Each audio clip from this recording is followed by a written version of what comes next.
Superstar defensive ends Trey Hendrickson of the Cincinnati Bengals and TJ Watt of the Pittsburgh Steelers share many things in common. One, they play in the AFC North. They both play for really questionable organizations as of late. They strike fear into the hearts of opposing quarterbacks. They do it often and in the clutch. They are also game wreckers and game changers. But these two dominating edge rushers also share this in common as well. They're both playing for possible contenders. They both want to get paid, and they want to get paid now. Want to find out what that is? Stay tuned to find out on Gridiron Gab Pro Style.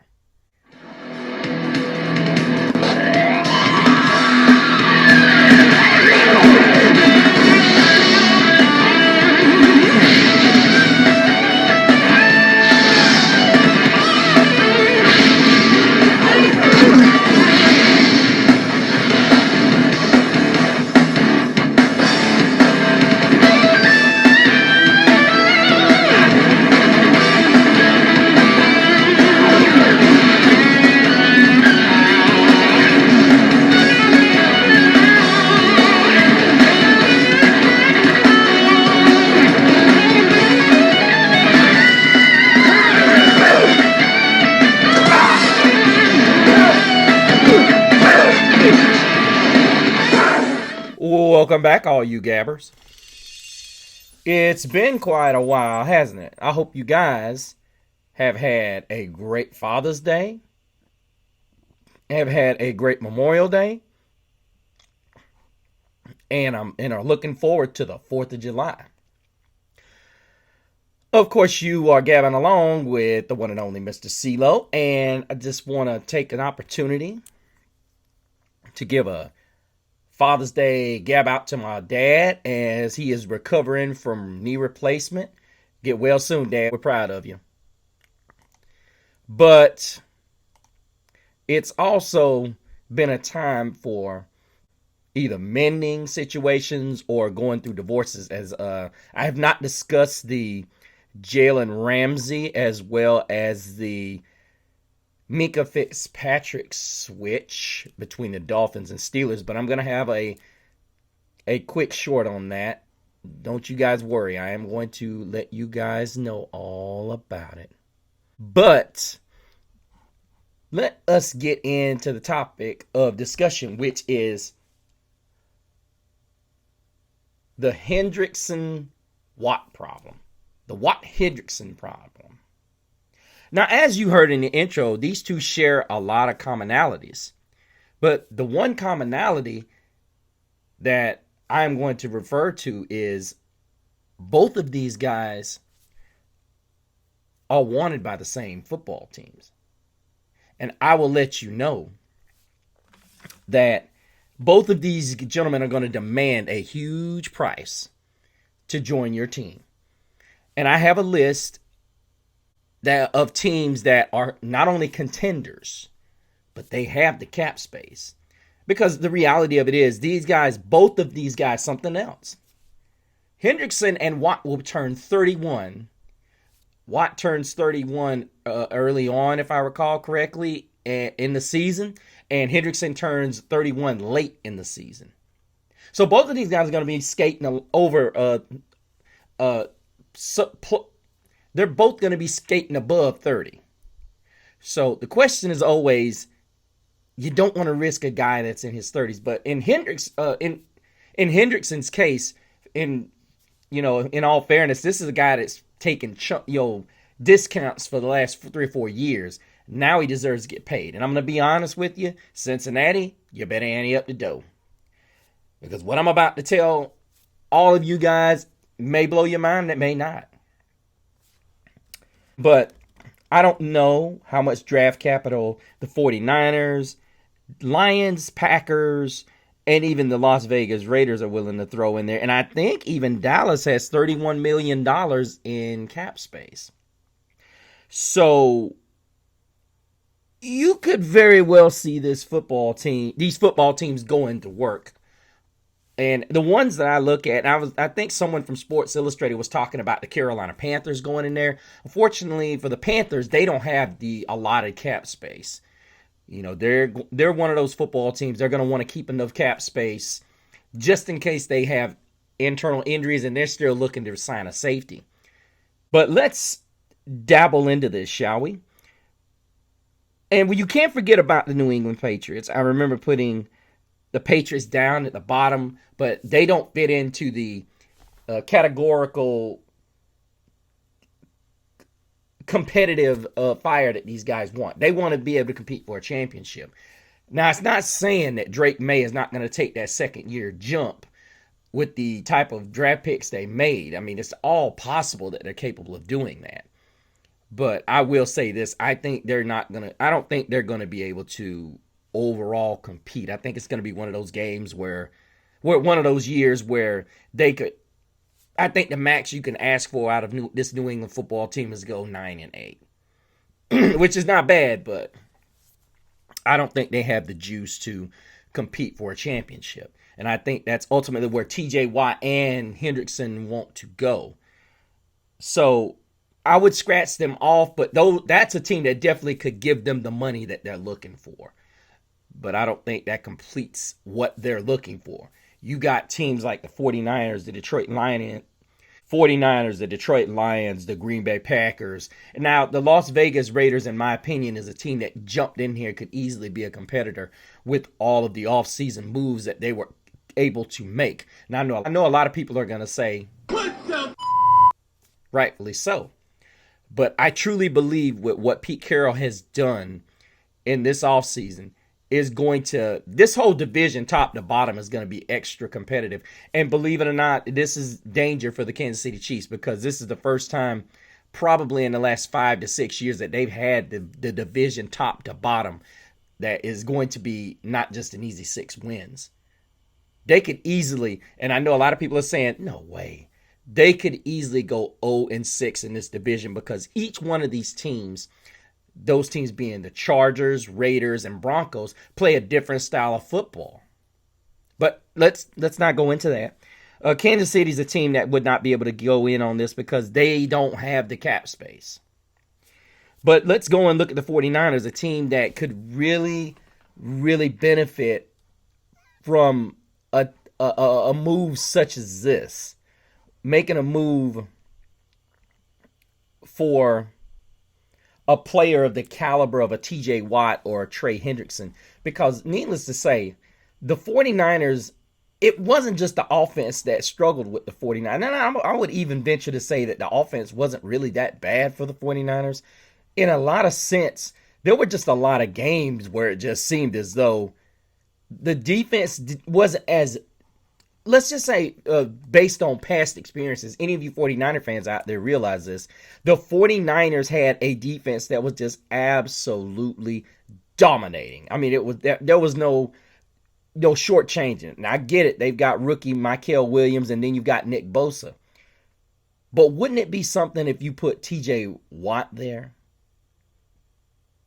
And you could rotate Mykel Williams along with Edo Gross-Matos there. But I understand now that you've got Bryce Huff that more than likely this is not going to be a feasible move, despite the fact you have that much cap space. So with that being said, this may be too big a move to make. Or they could throw someone like a Edo Gross-Matos and a Bryce Huff in there for an exchange with a draft pick to get a TJ Watt or a Trey Hendrickson. Could you imagine having Nick Bosa alongside with a Trey Hendrickson or a TJ Watt?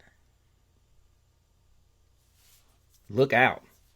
Then you've got rookie Mykel Williams breathing down your neck when these guys need a breather. But it would just, to me, it would all depend on what they're willing to part with. And then it becomes a situation now where it's kind of like you bite your fist like, we gave up for Debo. Although they did get the second round pick. I get that. I totally get that. But let us not forget that the 49ers realized that they had to shore up their pass rush. But they also want to keep them away from this next interconference rival, whom, in my opinion, was a couple of plays away from making not only the NFC Championship game, but the Super Bowl. Everybody wanted to see that matchup between this team and the Eagles. And that team would be the Detroit Lions, where you get to see the exciting and humble Aiden Hutchinson return. But, and this is no disrespect to the guy on the other side of him and Marcus Davenport, but he's in the twilight of his career. And the Detroit Lions have $40 million in cap space. The Lions are in a situation now where, and I'm going to do a show about the Ravens, but the Lions are in a situation where they've got all the pieces. They just got to put it together. They need to go out, figure out which one of these teams wants to take the least in a trade. Go get it. Put that $40 million you got in cap space right there. Now you got your answer to Aiden Hutchinson and that pass rush. Davenport can be your rotational piece, which is where he is at the phase of his career.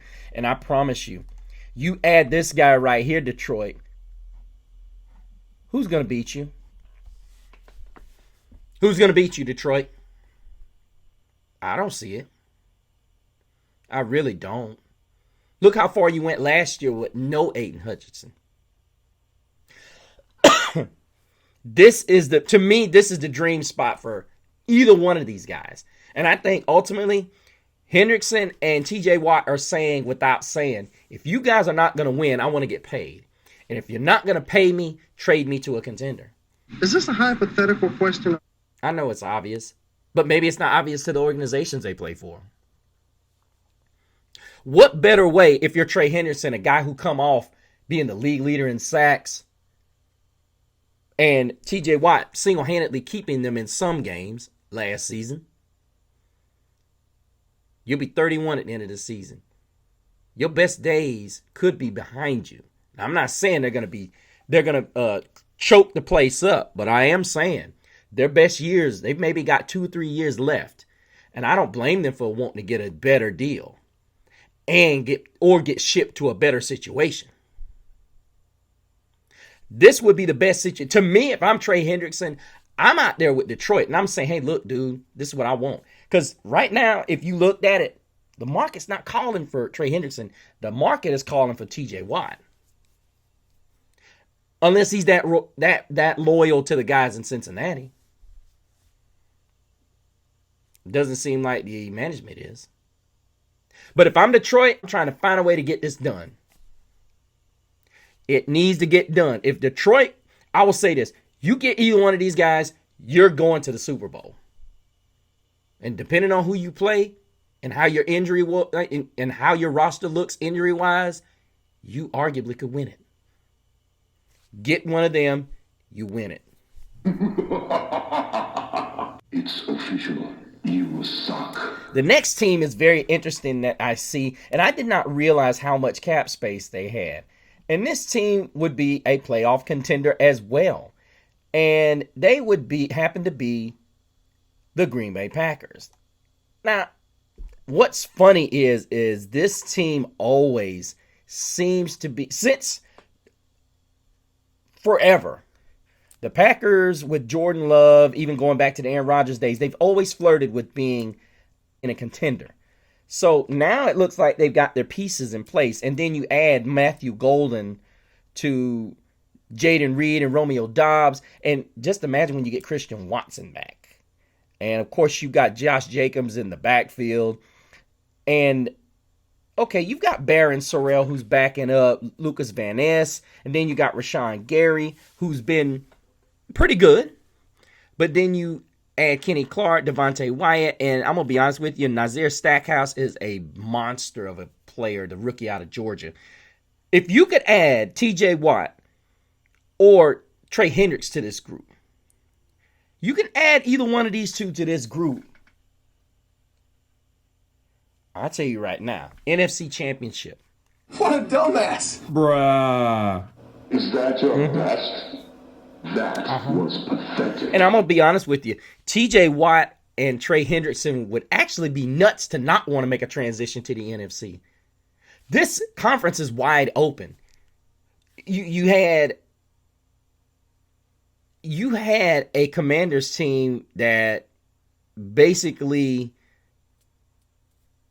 they didn't dominate Detroit, but it looked back and forth. But then you see the way the Eagles handled their business in that title game. But this was the same Eagles team who couldn't get it together last year.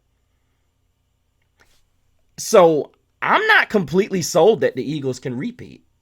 Oh, did I say that? I should have saved that for another show. But we'll get into that. Sorry, Eagles fans. But the last team I'm looking at, well, before we get into the Raiders, I truly believe that with the $35 million the Packers have remaining in cap space, they can make this move. And as I said, these two guys are that good. They could make a huge difference in what this team can do. Just like the other previous three teams we've talked about. But the upside for this final team is immense if they can manage to pull this off and convince either one of these guys that they are a contender. You look at the additions of Geno Smith, Ashton Genty, Deontay Thornton, along with Brad Bowers last season, and then the return of Michael Mayer. And then you've got Max Crosby, whom was semi-upset going into the year. Now you got him on board. Then the additions of Jermaine Pratt, as well as Devin White. You got guys on this roster that could seriously make some impact. And then you added rookie Darian Porter and sixth-year man Jeremy Chin in free agency. This is a football team that could really make some surprising splashes. Then you add into the fact that you got Max Crosby on one side, the 27-year-old phenom who will be 28 years old when the season starts. You get the guy with the endless motor coupled with another guy with another one of these guys who has an endless motor, whether it be TJ Watt or Trey Hendrickson. That spells disaster. And then you got a ball hawking type opportunistic guy in Jeremy Chin. And then you got a long, lanky rookie corner in Darian Porter who played wide receiver. You got a defense that quietly could do a lot of things. And then coupled with Ashton Genty's style of running. And then you got a bunch of fast guys in this passing game to go with a really athletic superstar potential Brock Bowers to go with a guy who could, if he gets back on track, can really make problems for a secondary and Michael Mayer. Think about it, Watt. Think about it, Hendrickson. And then not to mention you're playing next to on opposite of a guy named Crosby, who's already a menace in his own right. You got to pick your poison with these guys. He has nobody on the other side to scare anybody. Do you imagine if somebody's on the other side of this guy? Trey, TJ. And not to mention Vegas has $31 million in cap space. Wouldn't that sound kind of good? Winner! Supreme victory! Perfect. Ultra combo! Let me know what you guys think about Trey Hendrickson and TJ Watt and their options available, or their best options available. Let me know down in the comments. Make sure if you guys joined the show, you put your name down in the comments, guys. Also, if you like the teams that I saw that were available, or if there's another team that you feel like is available, put them down at the bottom, down in the comments. Let me know how much cap space they have and what you would be willing to trade to get him. Also, make sure you go to the Facebook page, Gridiron Gab Pro Style, and then join the group at Gridiron Gab Pro Style of the same name. Hit me up on Instagram at Mr. CeeLo so you can check out all the shenanigans that I will be caught up in until kickoff. But until the next time, same Gab channel, same Gab platform. But behold, there is a warm breeze that comes from the west. The blazing sounds of victory fuel their everlasting quest. It is a call to arms For they are here, an army that has the will to challenge and the will to dare.